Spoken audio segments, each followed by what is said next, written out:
देखिए सबरिंग की एक थ्योरम है, थ्योरम का स्टेटमेंट जरा आप प्यार से पढ़िए इसको। कह रहा है कि the intersection of two subrings of a ring is a subring. दो सबरिंग्स के इंटरसेक्शन अगर हम करें तो भी सबरिंग होगा। अगर आपको याद हो हमने सब ग्रुप बताया था ना, तो हमने बताया था कि सब ग्रुप जो होता है वो ग्रुप का सबसेट होता है और ग्रुप की सभी प्रॉपर्टीज फॉलो कराता है।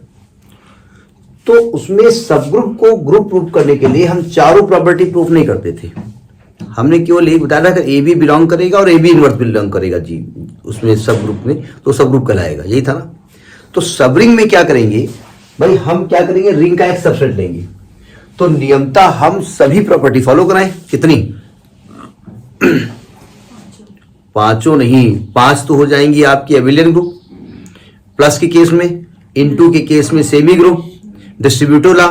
तो हम यहां सब न करके हमने इससे पहले एक थ्योरम कराई थी, अगर ए बी किसी सबरिंग को बिलोंग करता है, एस को बिलोंग करता है, एस आर का सबसेट है, तो एक तो आप ए माइनस बी बिलोंग करेगा, एस को प्रूव कर दो, और दूसरा हमने प्रूव किया था A B belongs to S. यानी अगर ये दो प्रॉपर्टी फॉलो कर रही हैं तो ये सबरिंग की प्रॉपर्टी हो जाएगी, ये सबरिंग है, आपको सब करने की जरूरत नहीं है। क्यों? क्योंकि इसमें सब कुछ है।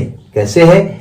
आप जीरो बिलोंग, ए माइनस बी का मतलब क्या होता है, आप माइनस बी बता रहे हैं इसको बिलोंग करेगा, ए करेगा और माइनस बी करेगा तो इन दोनों का सम भी करेगा, क्लोजर लॉ। तो ये हम जानते हैं, इसलिए इसको हम यहां करने नहीं जा रहे। अब हम क्या करेंगे, इसको प्रूफ करने का तरीका क्या होगा।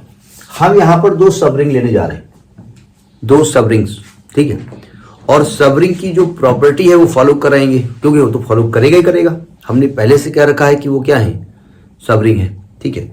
तो हमने मान लिया कि let S1 and S2 be two सबरिंग्स।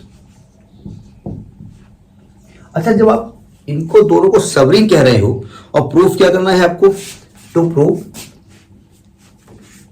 बाद में। अच्छा, जब आप सबरिंग कह रहे हो तो इसमें कम से कम एक एलिमेंट तो होना चाहिए ना, मतलब ये सबरिंग का मतलब क्या होता है, ये रिंग आप लिखते हैं R प्लस डॉट, ये रिंग का सबसेट है और जितनी प्रॉपर्टी रिंग फॉलो कर रहा है वो सब प्रॉपर्टी S1 S2 फॉलो कर रही है। तो अगर R का सबसेट कह रहे हो तो यानी R के कुछ एलिमेंट तो इसमें रहे होंगे ना। तो हमने मान लिया यहां पर कि नाउ जीरो जो है वो तो S1 में रहेगा ही रहेगा, कम से कम जीरो होगा, तो जीरो हर प्रॉपर्टी को फॉलो करता है, और जीरो S2 में भी होगा। यानी कि अगर मैं S1 इंटरसेक्शन S2 निकालूं तो उसमें भी जीरो होगा। इसका मतलब आपने ये शो कर दिया कि S1 intersection S2 is non empty. ये आपने प्रूफ कर दिया कि भाई ये नॉन एम्प्टी है, क्योंकि आप अगर सबरिंग कह रहे हो इसका मतलब आप रिंग की प्रॉपर्टी फॉलो करा रहे हो, तो कुछ तो एलिमेंट रहे होंगे ना इस S में, वो एलिमेंट कम से कम जीरो तो रहा ही होगा, क्योंकि एडिटिव आइडेंटिटी होनी चाहिए। एडिटिव आइडेंटिटी नहीं होगा तो वो आप प्लस के केस में एबिलियन ग्रुप कैसे प्रूव करोगे, ठीक है।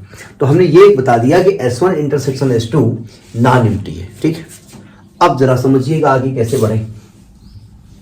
पहले हम S1 S2 को ये प्रूव करने जा रहे हैं, S1 इंटरसेक्शन S2 को प्रूफ करना है सबरिंग।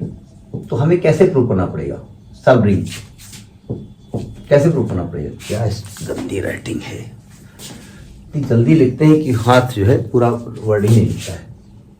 सबरिंग कैसे प्रूफ करेंगे, हम दो एलिमेंट लेंगे, इसको बिलोंग कराएंगे S1 इंटरसेक्शन S2 में, और प्रूफ क्या करना पड़ेगा, प्रूफ करना पड़ेगा कि A माइनस बी भी इसको बिलोंग करता है, और प्रूफ करना पड़ेगा A इंटू बी भी इसको बिलोंग करता है। अगर ये दो प्रॉपर्टी हम प्रूफ कर दें तो ये अपने आप प्रूफ हो जाएगा कि S1 इंटरसेक्शन S2 सबरिंग है। सबरिंग की प्रॉपर्टी आती है ना। तो अब देखिए कैसे प्रूफ करेंगे, जरा समझिएगा। हमको यहां प्रूफ करना है, to proof S1 intersection S2 is a subring, ठीक। तो हमने दो एलिमेंट ले लिए, let A comma B belongs to S1 intersection S2। S1 और S2 सबरिंग है, आप जानते हैं, मतलब अगर एलिमेंट ए बी S1 को बिलोंग करेगा तो A माइनस बी भी S1 को बिलोंग करेगा और A इंटू बी भी S1 को बिलोंग करेगा। और अगर ए बी S2 को बिलोंग करेगा तो A माइनस बी भी S2 में होगा और A इंटू बी भी S2 में होगा। ये हम जानते हैं because S1 and S2 are सबरिंग्स। जानते हैं ना, थ्योरम यही कह रही कि दो सबरिंग हैं और प्रूफ करना है कि उनका इंटरसेक्शन भी सबरिंग होगा। जरा समझिएगा, अगर S1 A B S1 intersection S2 में होगा तो क्या मैं कह सकता हूं कि A बी S1 में भी होगा एंड A बी S2 में भी होगा? कह सकते हैं। क्यों? तो दो एलिमेंट अगर किसी इंटरसेक्शन में होते हैं तो वो दोनों सेट में होते हैं, क्योंकि S1 S2 तो सेट है ना। सेट कुछ प्रॉपर्टी को फॉलो कर रहा है तो उसका नाम सबरिंग हो गया। अच्छा, अगर A और B S1 में है तो A माइनस बी भी S1 में होगा, पक्का? और A माइनस बी भी S2 में होगा। क्यों होगा भाई? S1 एंड S2 आर सबरिंग्स, क्योंकि ये क्या है? सबरिंग्स है। अच्छा, ये बताइए A माइनस बी S1 में है और अच्छा यहां पे हमको प्रूफ ये करना है कि अगर A B S1 intersection S2 में है तो A माइनस बी भी S1 इंटरसेक्शन S2 में होगा और A इंटू बी भी S1 इंटरसेक्शन S2 में होगा। ये प्रूफ करना है ना। अब बताइए, अगर A माइनस बी S1 में होगा नहीं और A माइनस बी S2 में है तो क्या ये एलिमेंट इसके इंटरसेक्शन में आना है? यानी कि हम कह सकते हैं कि A minus B belongs to S1 intersection S2। एक पार्ट आपका प्रूफ हो गया। पक्का? ये मन याद रहेगा, मतलब आप लिखिएगा हो याद सब रहेगा। आप दूसरा स्टेप प्रूफ करने जा रहे हैं। देखो अगेन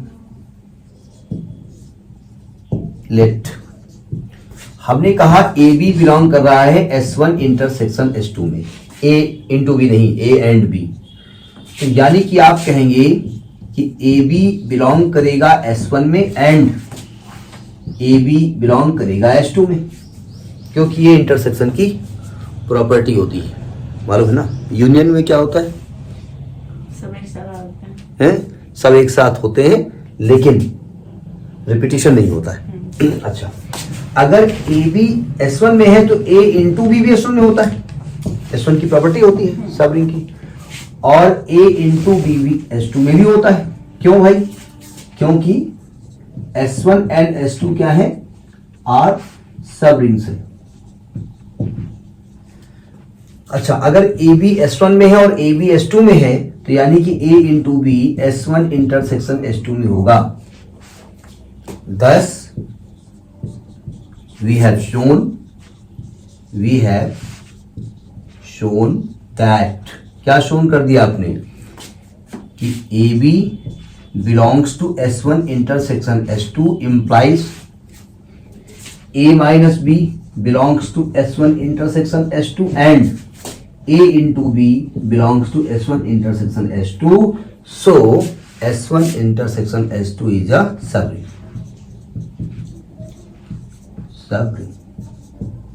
ये छोटी सी थ्योरम थी, ठीक है, नोट करिए इसको।